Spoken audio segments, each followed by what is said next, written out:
ഇന്ന് വളരെ എളുപ്പത്തിൽ ടേസ്റ്റിയായ ഒരു ചീരത്തോരൻ ഉണ്ടാക്കാം.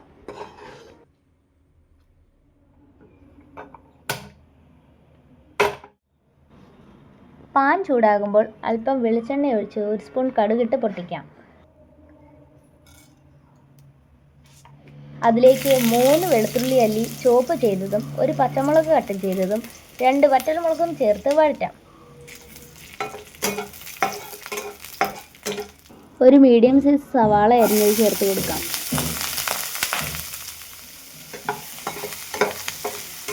ഇതിലേക്ക് 1 സ്പൂൺ ഉപ്പും 1/4 ടീസ്പൂൺ മഞ്ഞൾപ്പൊടിയും ചേർത്ത് നന്നായി വഴറ്റിയെടുക്കുക.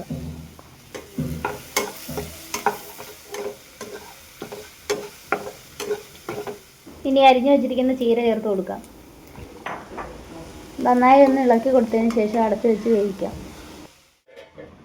ചീര വേവുന്ന സമയം കൊണ്ട് ഇതിലേക്കുള്ള അരപ്പ് തയ്യാറാക്കാം. 1 കപ്പ് തേങ്ങ ചിരകിയതും 1 തണ്ട് കറിവേപ്പിലയും 1 പച്ചമുളക് 3 ചുവന്നുള്ളി 1/4 ടീസ്പൂൺ ജീരകം 1/4 ടീസ്പൂൺ മഞ്ഞൾപ്പൊടി എന്നിവ ചേർത്ത് ചതച്ചെടുക്കാം.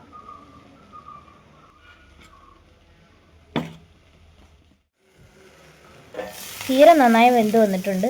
ഇനി അതിലേക്ക് അരപ്പ് ചേർത്ത് ഇളക്കി കൊടുക്കാം.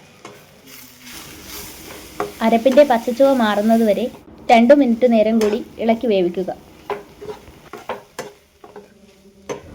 ഇപ്പോൾ നമ്മുടെ ചീരത്തോരൻ റെഡി ആയിട്ടുണ്ട്.